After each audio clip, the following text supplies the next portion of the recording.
안녕하세요. 절대갑TV의 명품 PD 한PD입니다. 자, 한 주간 그리고 한 7월달 그죠? 7월달에 통계들이 좀 나왔거든요.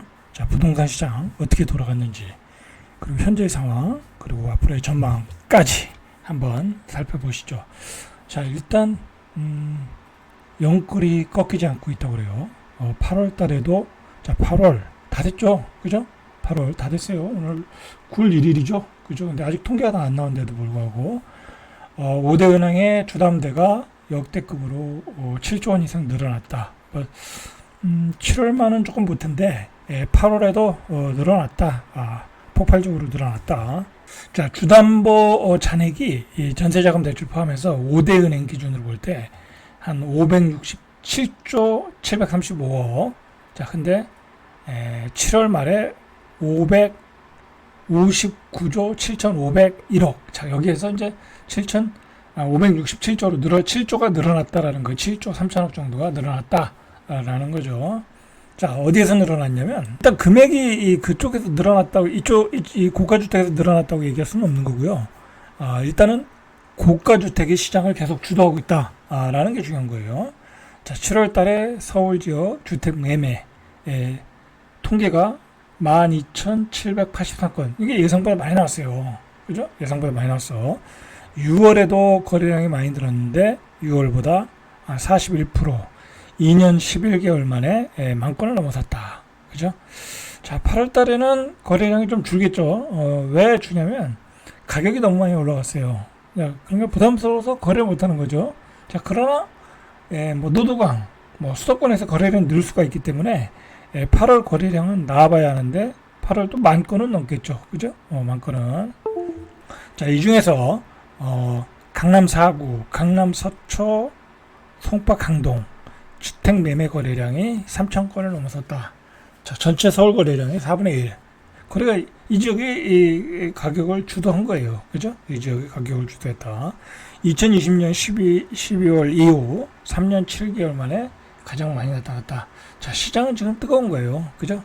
뜨거우니까 정부가 대출 규제로 지금 집값을 지금 막아보려고 하고 있어요. 근데 그 역효과가 뭐로 나냐면 우리는 은행에다 적금을 하면 은행 금리는 내리고 있어. 예적금 금리는 최대 0.2% 내리고 있어. 우리가 정기예금 들고 있잖아요. 가서 보세요. 금리가 내리고 있어요, 오히려. 근데 전세대출 받거나 주택담보대출 받으려면 금리가 올라가고 있어. 가산금리가 올라가고 있어요. 자, 그러니까 은행만 돈 버는 거고, 실제 서민들은 집 사는데 고금리를 지불하고 있고, 내가 맡기는 그 예금은 이자가 줄어들고 있고, 참 이게 나쁜 정책이 돼버린 거죠. 대체로 보니까 7월 달에 서울 갭투자 의심 거래가 이제 이게 국회의원들이 자료를 요구해서 받은 자료를 가지고 얘기한 거예요. 1년 새에 2.8배가 증가했다. 3년 만에 최대다. 여러분들, 그동안 갭 투자를 줄여야 되겠다라고 정책을 폈잖아요. 그죠? 여러 가지 뭐, 대출 규제하고, 그 다음에 세금 구조도, 그렇게 만들었고, 이 갭 투자를 못하게끔, 다주택자들 갭 투자를 막게끔, 규제를 만들었는데도 불구하고 1년 새에 2.8%가 늘어났다라는 거예요. 그래서 지역별로 보니까 강남 3구가 238건으로 지난해 같은 기간보다 2.7배, 거의 2.8배가 늘어났고 노도강의 경우에도 17건에 43건, 2.5배. 여러분들 요즘 거래가 많이 되는 게 뭐 실수요자다, 다 뭐다 그러는데 어쨌든 갭 투자가 많이 늘어났다라는 거예요. 갭으로 집을 사놓고 있다라는 거예요. 그죠? 선취매를 하고 있다라는 거죠. 자, 금액으로 보니까 한 3.1배 정도 증가했어요. 지난해보다. 이제 가격이 비싸졌으니까. 자, 그러면 누가 샀냐? 자, 누가 샀냐 보니까 대체로 나오는 얘기가 통계로 나오는 거죠. 30, 40대가 샀다. 자, 그 중에 제일 많이 산 세대는 40대다. 자, 마포구 공인중개사 온 모씨라는 분은 요즘 젊은 손님은 부모 자산을 잘 처분하고 관리해서 오는 경우가 많다. 자, 이거 중요한 내용이에요. 미리 세금과 적정 가격의 견적을 내고 부모와 상의까지 마친 다음에 온다. 자, 부의 상속이 이루어지고 있는 거죠. 자, 지금 40대면 아버지가 30살에 결혼을 했다고 할게요.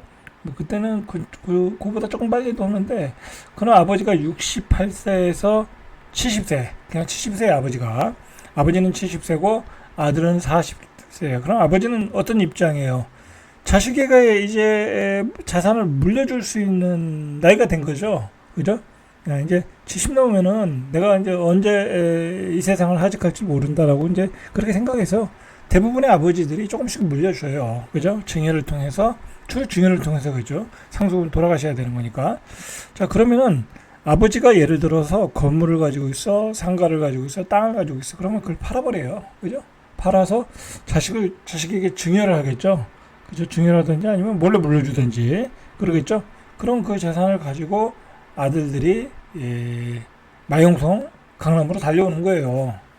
그죠? 부가 이전되는 거예요. 자, 그러면 제가 이 얘기를 예전부터 했어요. 그리고 생각을 해보세요. 지금 30대, 70대 아버지, 글쎄요, 자식이 한 둘 정도 됐을까요? 두 명? 두 명, 그죠? 두 명 아니면 세 명이에요.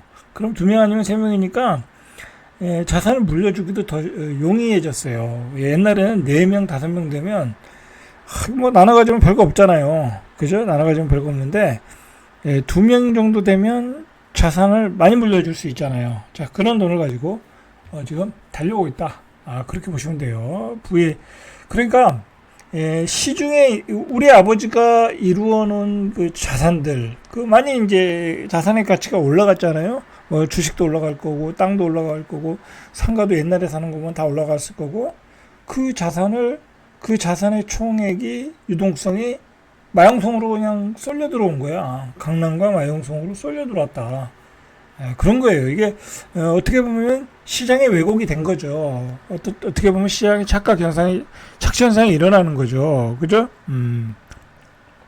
결과적으로 이게 우리 정치인들의 정치를 잘못해서 그런 거예요. 그죠? 정치를 잘못해서 한 지역으로 너무 쏠려 들어간 게 된 거잖아요.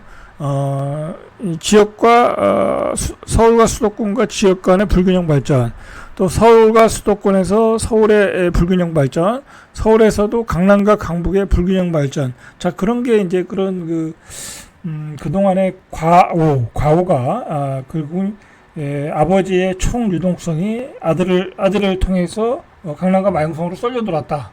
그렇게 정리하시면 될 것 같아요. 그죠? 자, 왜 그러냐면 제가 이 현상을 왜 자꾸 말씀을 드리냐면, 예를 들어 집을 가진 사람과 안 가진 사람이 반반이라고 할 때 대체로 그렇잖아요. 서울에 집을 가진 사람이 50%, 집을 안 가진 사람이 50%라고 하면 그 50%들이 굉장히 지금 불만이 많잖아요. 이게 말이 되냐, 이게. 집값이 완전히 거품 아니냐. 그죠? 거품이 맞죠. 거품이 맞는데, 분양가도 거품이고 다 맞는데, 이게 계속 올라가잖아요. 이 계속 올라가는 현상을 어떻게 우리가 해석할 거냐라는 거예요. 그죠? 그 해석은 바로 이거라는 거예요. 그럼 지금 40대들이 자산이 있겠냐 이거야. 한참 뭐 직장 다니고, 그 직장 월급 받아가지고 생활비로 쓰고 있을 텐데, 뭐 그들이라고 별 통뼈가 있겠어요? 똑같은 직장인인데? 그러니까 이해가 안 가는 거야. 나는 아무것도 없는데. 그죠? 근데 그들은 아버지로부터 물려받은 재산이 있는 거예요. 그러니까 이게 지금 부가 이전되면서 어떤 불공정이 이루어지는 거죠. 근데 이걸 또 뭐라고 할 수는 없어. 자본주의에서. 그죠? 자본주의에서 이걸 뭐라고 그래. 아버지가 뭐 세금을 포탈하고 물려준다면 문제가 있겠지만, 그걸 그대로 뭐 상속세, 증여세 다 내고 물려받는 걸 어떻게 하겠냐고. 그죠? 그런 현상으로 인해서 지금 집값이 급등하고 쏠림 현상이 일어나고 있다. 여러분, 무조건 폭락론을 이야기하시면 안 돼요. 지금 무조건 폭락론을 이야기하는 것보다는